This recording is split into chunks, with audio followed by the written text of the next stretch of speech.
Alright, let's take a look at another optimization problem. We want to find two integers with a sum of 20 and whose product is a maximum. Okay, so if we're trying to find two integers whose sum is 20, you can do this in one of two ways, right? If I say let x represent an integer, right, I can let y represent another integer, right? And we know that the sum x plus y is equal to 20. We also want to figure out the product, and we want to figure out those values where the product is maximum. Let's say p is a product and we have x times y. Okay. Now, in order to figure out what the maximum product is, first you got to create a function, because our whole premise here is if we want to optimize a function, right, we need to find the first derivative. Well, let's create a function. We can't have a function with two variables, right? So we can't have we can't have two independent variables, is what I mean, right?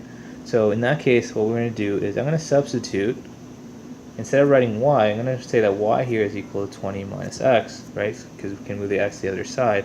Y is equal to 20 minus x, and then let's call this equation 1 and equation 2. I'm going to substitute this into equation 2. So instead of me writing y, right, the product is basically going to be x times, instead of y, 20 minus x. So now you can see that the product is now purely a function of the first integer, x, right? So p of x here is equal to 20x minus x squared. And now if you want to figure out when the product is a maximum, right, I'm going to do p prime of x is equal to 20 minus 2x, right?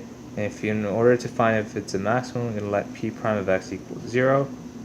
So in this case, you're basically going to get 20 minus 2x is equal to 0, so negative 2x is equal to, I'm going to move the 20 to the other side, negative 20, divide by negative 2 to both sides, x is equal to 10.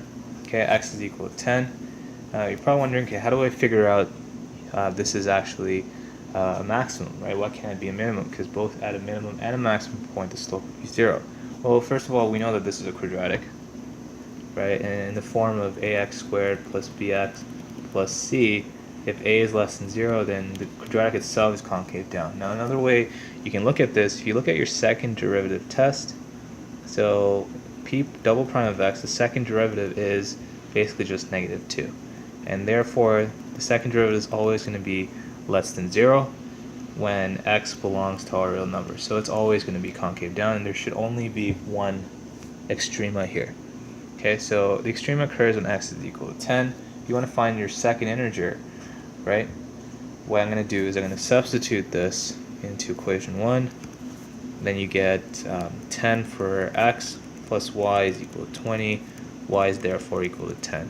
So therefore, I'm just going to change colors, write my solution. Sorry about that. Right.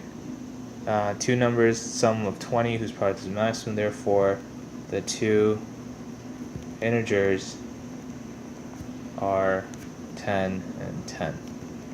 Okay, so that's the idea, and that's how you can figure out